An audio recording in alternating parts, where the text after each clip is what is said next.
Assalamualaikum warahmatullahi wabarakatuh. Salam.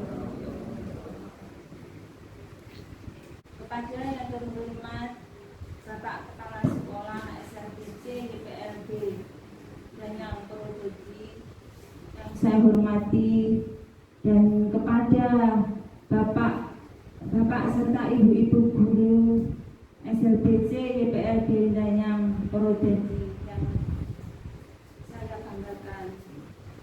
Marilah pada pagi hari ini, sebelum acara kita mulai, kita bersama-sama untuk mengucapkan Bismillahirrahmanirrahim bersama-sama. Bismillahirrahmanirrahim. Bapak Ibu yang kami hormati, pada pagi hari ini Ibu Linda akan memaparkan atau menyampaikan kegiatan diseminasi hasil penelitian tindakan kelas ini. Untuk susunan acaranya, yang pertama tadi sudah pembukaan, kemudian untuk yang selanjutnya, yang kedua yaitu sambutan dari kepala sekolah. Kepada Bapak Kepala Sekolah kami persilakan.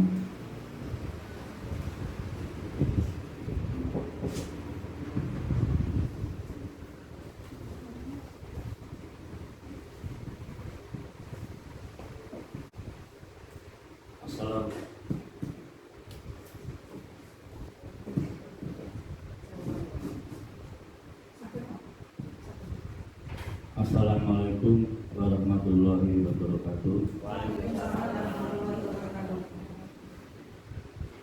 Yang kami hormati Bapak Ibu Guru SLBC YPLB dan yang terhormati,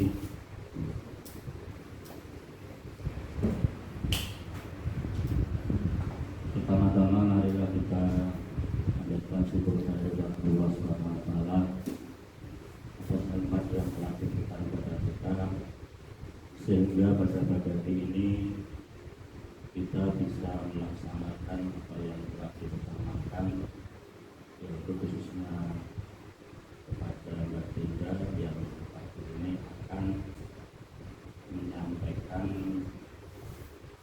presentasi diseminasi PTK. Memang baru kali ini saya dengar ada istilah diseminasi. Kalau saya baca itu maksudnya itu kegiatan yang intinya untuk mendapat informasi dari saya. Pada kesempatan ini, dalam kegiatan ini nantinya tentunya sudah diprogramkan oleh penyampai, yaitu dalam rangka untuk memenuhi persyaratan untuk kegiatan PPG. Kemudian pada kesempatan ini nanti tentunya teman-teman untuk memberikan masukan demi mendekati kesempurnaan apa yang telah disusun penyampai nanti. Tentunya ini sudah disusun selesai, tapi untuk finalnya nanti kan tentunya nanti akan. Assalamualaikum warahmatullahi wabarakatuh.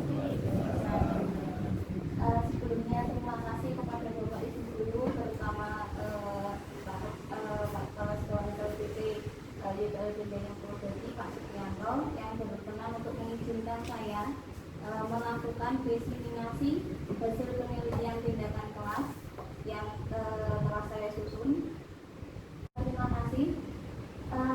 Langsung saja, kegiatan hari ini yaitu diseminasi hasil penelitian tindakan kelas atau yang kita kenal dengan PTK, yang saya lakukan di SLBC YPLB yang terhormati dengan judul upaya meningkatkan penguasaan kosakata pada materi Things Around Us, siswa tunagrahita melalui media benda nyata di kelas 7 SLBC YPLB dan yang Purwodadi.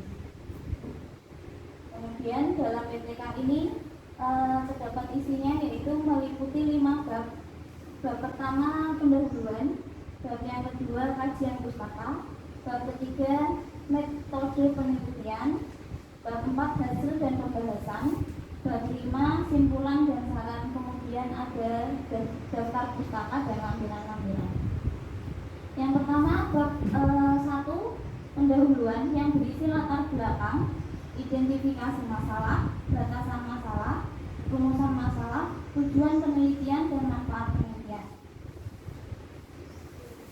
Kemudian yang pertama latar belakang dari penyusunan PTK ini, kapasitas belajar anak tunagrahita yang sangat terbatas, terutama dalam memahami hal-hal abstrak, sehingga mereka sangat membutuhkan media sebagai alat bantu dalam memvisualkan hal-hal yang bersifat abstrak tersebut. Kemudian kegiatan pembelajaran yang disesuaikan dengan karakteristik peserta didik sangatlah berpengaruh dalam proses keberlangsungan suatu pembelajaran, terutama bagi anak-anak tunagrahita ini yang pasti Bapak Ibu sekalian sangat paham. Kemudian oleh Amin dalam bukunya yang berjudul Pedagogi Anak Berkelainan berpendapat bahwa anak tunagrahita ringan banyak yang lancar berbicara, tetapi kurang perbendaharaan kata-katanya. Mereka mengalami kesukaran untuk berpikir abstrak, tetapi mereka masih dapat mengikuti pembelajaran akademik baik di sekolah biasa maupun di sekolah khusus. Kemudian alat peraga dengan menggunakan benda nyata yang bervariatif dan disesuaikan dengan karakteristik peserta didik tunagrahita pada pembelajaran bahasa Inggris menjadi salah satu alternatif dalam penyampaian materi, mengenal konsep, menyatakan dan menanyakan suatu benda, sehingga peserta didik mendapatkan berbagai pengalaman yang nyata dengan benda yang nyata pula. Kemudian dengan penggunaan benda nyata dalam pembelajaran bahasa Inggris, diharapkan para peserta didik kelas 7 terutama dapat meningkatkan penguasaan kosakata mereka pada materi Things Around Us. Selanjutnya identifikasi masalah. Yang pertama, masih rendahnya motivasi belajar bahasa Inggris siswa kelas 7 di SLBC YPLB dan yang Purwodadi. Yang kedua, masih rendahnya penguasaan kosakata bahasa Inggris siswa SLBC YPLB dan yang Purwodadi. Kemudian batasan masalah ini difokuskan pada penelitian tindakan kelas dalam bentuk kegiatan belajar mengajar yang dilakukan menggunakan media benda nyata untuk meningkatkan penguasaan kosakata bahasa Inggris pada materi Things Around Us dengan siswa tunagrahita kelas 7 di SLBC YPLB dan yang Purwodadi. Kemudian rumusan masalahnya, bagaimana penggunaan media benda nyata dapat meningkatkan penguasaan kosakata bahasa Inggris peserta didik kelas 7 SLBC YPLB dan yang Purwodadi. Kemudian bagaimana aktivitas peserta didik kelas 7 SLBC YPLB dan yang Purwodadi saat mengikuti pembelajaran bahasa Inggris menggunakan media benda nyata. Tujuan penelitiannya dari rumusan masalah tersebut diharapkan dapat meningkatkan penguasaan kosakata bahasa Inggris anak-anak dengan menggunakan media benda nyata, kemudian meningkatkan aktivitas peserta didik saat mengikuti pembelajaran bahasa Inggris menggunakan media benda nyata. Manfaat dari penelitian ini diharapkan dapat berdampak signifikan ya untuk khususnya bagi para guru, kemudian peserta didik dan orang tua serta sekolahan yang dilakukan penelitian. Kemudian untuk kajian bab kedua, kajian pustaka. Di sini ada kajian teori yang relevan, kemudian kajian penelitian yang relevan dan kerangka berpikir.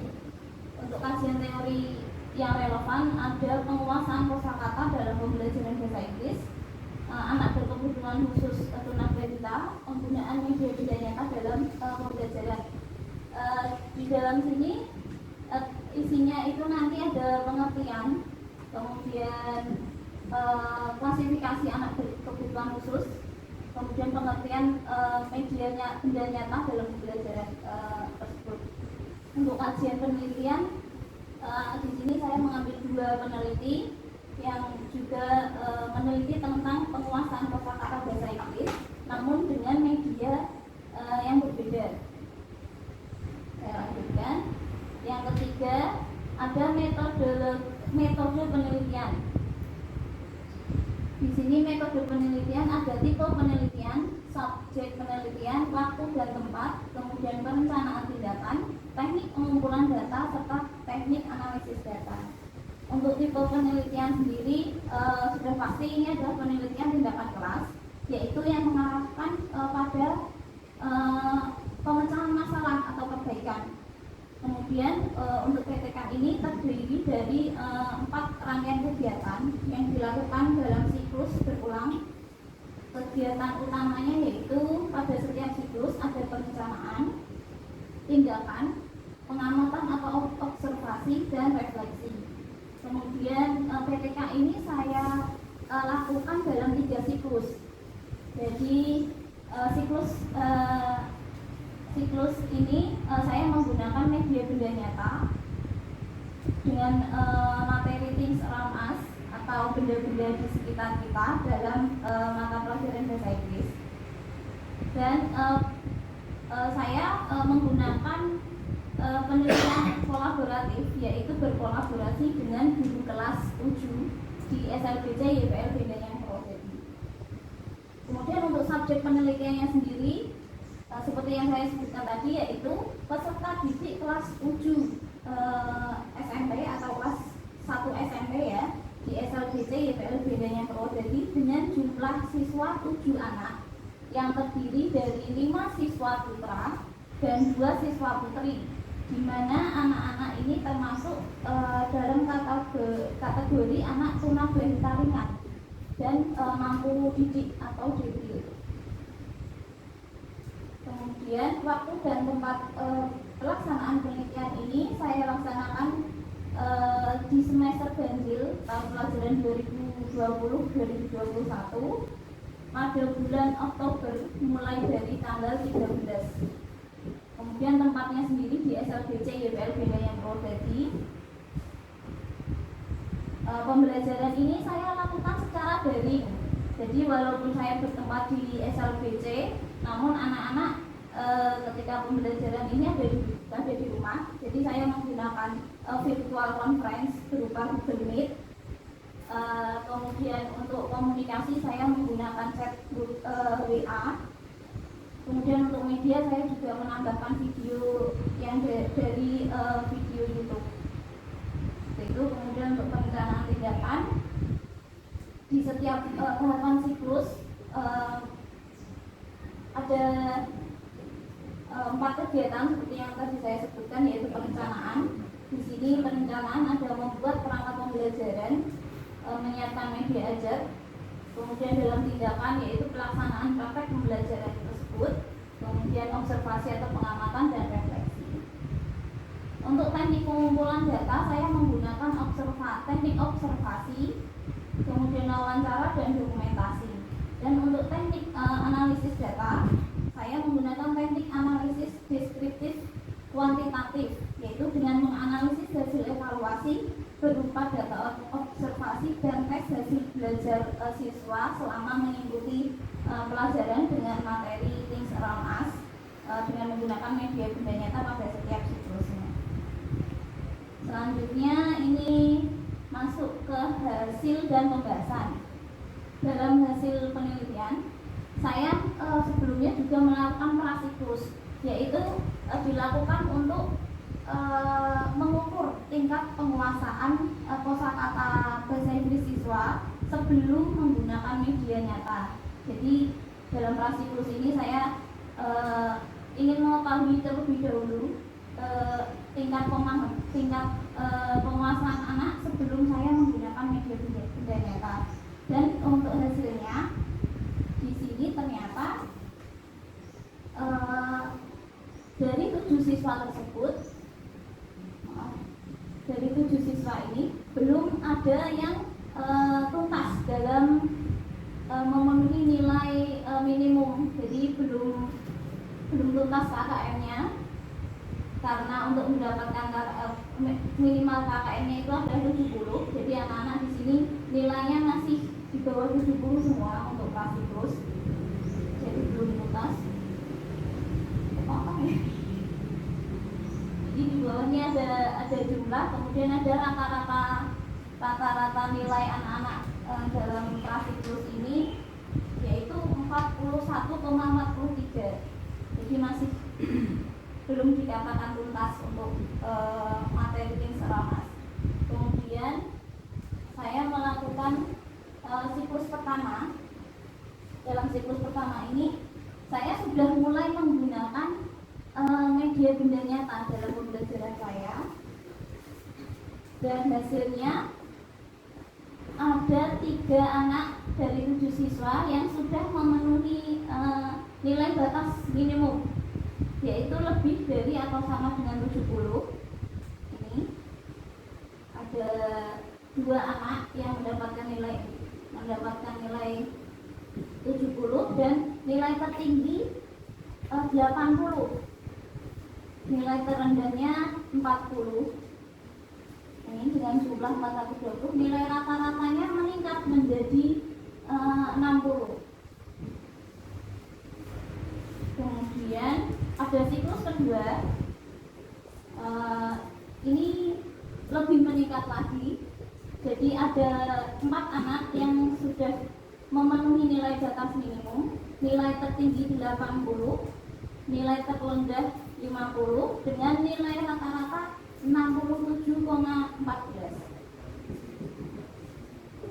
Kemudian pada siklus ketiga, dari 7 anak dari 7 siswa tadi, 6 anak ternyata sudah memenuhi nilai batas minimum, yaitu lebih dari atau sama dengan 70, dengan nilai tertinggi 85, nilai terendah 60. Jadi masih ada 1 anak yang belum tuntas, dengan nilai rata-rata 74,28. Untuk pembahasannya ini tadi dari hasil-hasil tadi saya buatkan grafik perbandingan nilai antar siklus. Jadi bisa dilihat ini nama siswa, ini setiap siklus. Yang pertama ini yang biru ada prasiklus, menunjukkan nilai prasiklus anak.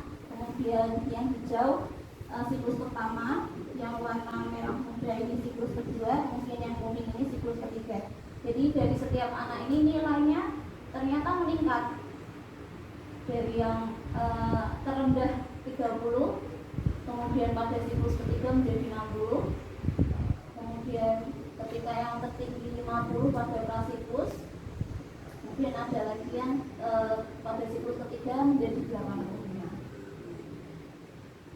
Dan ini tabel perbandingannya tadi, ada nilai dan persentase antar siklus tadi. Ini hasil prasiklus, siklus pertama, siklus kedua, siklus ketiga, dan keterangannya anak-anak semua mengalami peningkatan dalam pembelajaran tiap siklus ini. Dari ketuntasan belajar yang awalnya 0%, kemudian pada siklus pertama meningkat menjadi 43%, kemudian pada siklus kedua meningkat lagi dari siklus pertama meningkat 14%, kemudian pada siklus kedua meningkat menjadi 86% dari ketika prasiklus. Nah, dari grafik dan tabel tersebut tadi diperoleh informasi bahwa nilai siswa pada materi Ramas mengalami peningkatan dari prasiklus hingga siklus ketiga, dan pada hasil pembelajaran siklus ketiga 6 dari 7 siswa kelas 7 SLGJ YPL Bidang Purwodadi telah memenuhi nilai batas minimum atau lebih dari sama dengan 70.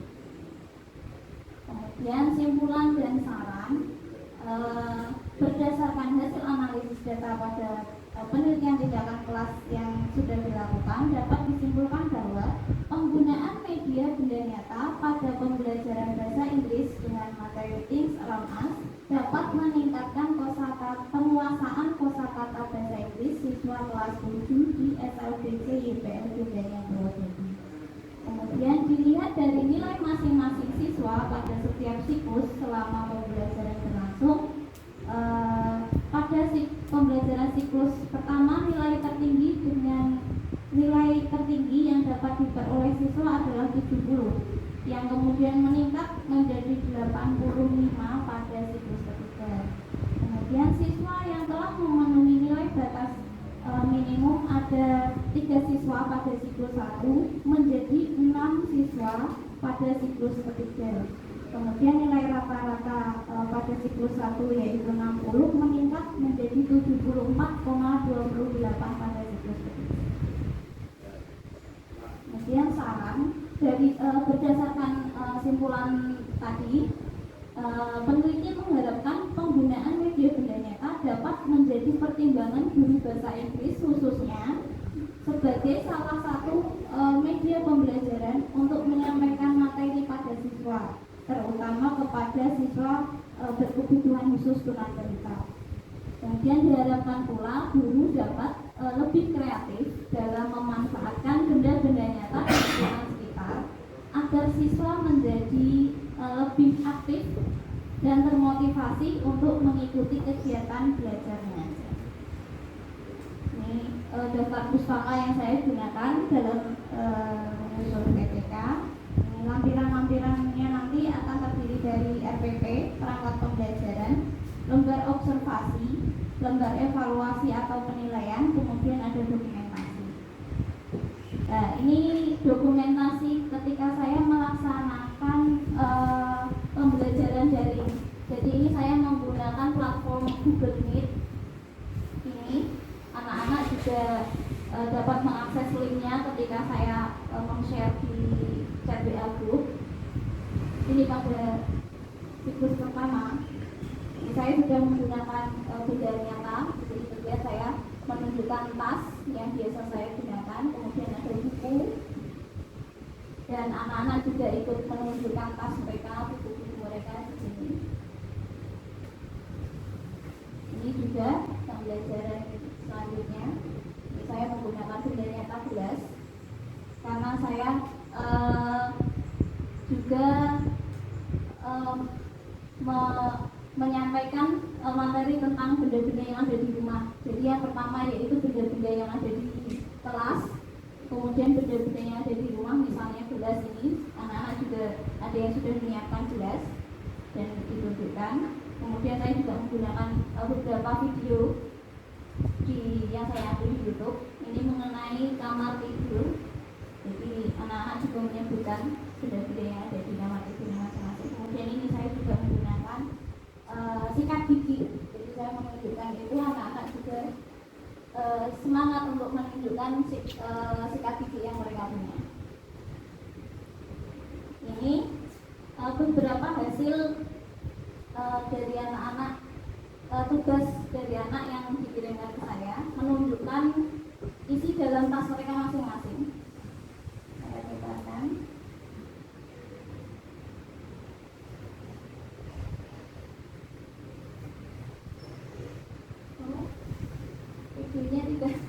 Videonya tidak tercopy ke laptopnya. Iya. Ini anak-anak menyebutkan benda-benda yang ada di dalam tas mereka masing-masing dalam bahasa Inggris. Bagus sebenarnya, tapi ternyata tidak cukup.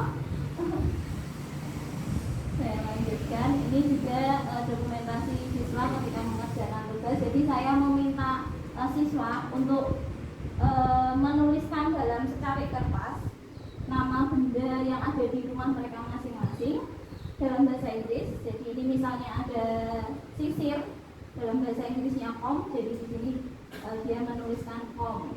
Seperti itu. Ini ada yang menunjukkan pasta gigi atau odol dan dituliskannya toothpaste.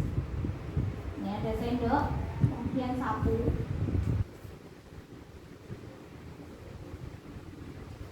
Ya, itu tadi pemaparan saya mengenai hasil PPK yang sudah saya laksanakan di SLBC PLBP yang Purwodadi. Mungkin ada pertanyaan atau tanggapan dari Bapak Ibu semua. Ya, monggo Pak Dika. Ya Bu Linda, dari pemaparan Ibu tadi diketahui bahwa proses pembelajaran dilaksanakan secara daring ya. Selama proses daring tersebut, apakah ada kendala yang dihadapi? Langsung saya jawab saja ya. Ya, ini pembelajarannya saya laksanakan secara daring karena mengingat kondisi kita saat ini sedang masih pandemi ya, karena ada virus corona. Jadi untuk kebijaksanaan dari pemerintah maupun sekolah itu anak-anak belajar dari rumah. Jadi kami sebagai guru terutama saya nggak mau melaksanakan pembelajaran ini secara daring. Dan kendalanya itu mungkin dari sinyal internet ya, dan kesiapan anak. Jadi ketika sinyal internetnya sudah tidak stabil, saya tidak bisa mengeluh kepada anak juga, karena ketika mengikuti pelajaran mereka juga sering masuk keluar seperti itu. Jadi ya itu kendalanya pertama karena sinyal internet. Kemudian kesiapan siswa sendiri. Jadi ketika anak saya minta untuk mengikuti kelas, entah mereka HP-nya mungkin masih dibawa orang tua atau orang tuanya justru tidak di rumah dan mereka tidak membawa HP atau tidak mempunyai laptop, itu jadi saya sebelumnya memberitahu orang tua mereka untuk kalau akan ada pembelajaran besok ataupun nanti siang seperti itu. Jadi saya chat di WA, saya punya grup sendiri untuk kelas 7 ini. Kemudian saya memberitahu ke orang tua untuk menyiapkan anak jam sekian hari ini saya akan mengadakan kelas dengan men-share link Google Meet yang akan saya gunakan. Jadi untuk itu orang tua pun sudah siap harusnya ya sebelumnya itu ya. Seperti itu. Kendalanya itu tadi sinyal internet, kesiapan anak mulai dari perangkat untuk digunakan dalam pelaksanaan pembelajaran dari seperti itu. Iya. Sudah, ya. Terima kasih. Ada lagi Pak tanggapan dia Pak Tanam? Dari penjelasan Ibu tadi memang kita tahu bahwa sinyal internet itu kadang-kadang lembut atau tidak ada atau lemah sekali. Padahal kita kedudukannya berbeda-beda. Ada di tempat ini, kadang sini bagus, di sini tidak. Lalu bagaimana solusinya jika anak tersebut ada kendala sinyal? Dalam arti si A sinyal lemah, si B tidak. Itu bagaimana? Ya itu kemarin juga terjadi pada saya. Terima kasih Pak Canang sebelumnya untuk pertanyaannya. Jadi kemarin juga terkendala di saya ketika siklus kedua. Jadi sinyal pada hari itu entah bagaimana juga saya nggak tahu kok, tidak stabil. Mungkin dari sekarang dari pagi juga muncul. Solusi saya dari awal pembelajaran ini saya lakukan, saya merekam setiap aktivitas ketika saya bertemu dengan anak-anak di Google Meet. Jadi hasil rekaman tersebut ketika anak-anak yang istilahnya keluar masuk ke kelas itu tidak dapat mendengarkan penjelasan saya secara tuntas, jadi di akhir nanti rekaman saya akan saya kirimkan melalui WA. Kemudian dari rekaman tersebut anak bisa melihat, oh ini penjelasan saya dengan teman-teman mereka yang sinyalnya lancar. Kemudian saya juga mengambil beberapa materi dari video di YouTube.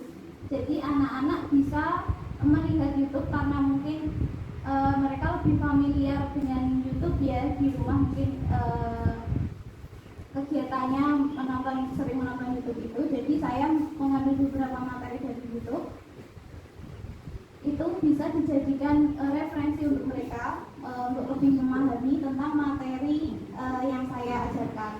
Kemudian untuk tugas-tugasnya sendiri juga saya bagikan melalui chat WA, dan anak-anak juga bisa kalau terkendala dengan WA-nya bisa mengambil tugasnya itu di sekolahan. Jadi saya print out tugas-tugas mereka, kemudian saya berikan penjelasan sebentar mengenai tugas tersebut. Seperti itu Pak Canang solusinya. Iya. Terima kasih Pak Canang ya. Iya. Iya, yuk ya. Mbak Linda, yang pertama saya menyampaikan selamat dulu karena sudah ikut PPT ya, semangatnya sangat ada terus. Terus kemudian saya juga bangga sekali di SLB ada aktivitas seperti ini, bagus sekali Mbak Linda. Terus ada beberapa hal yang ingin saya sampaikan yang anak-anak SLB bisa pakai conference ya, pakai Google Meet ya. Jadi ternyata bisa ya menggunakan itu, bagus sekali, jadi tidak kalah dengan Pastinya ini tidak terlepas dari komunikasi saya dengan orang tua. Kerjasama dengan orang tua amat sangat diperlukan karena anak mungkin banyak yang tidak bisa langsung mengakses atau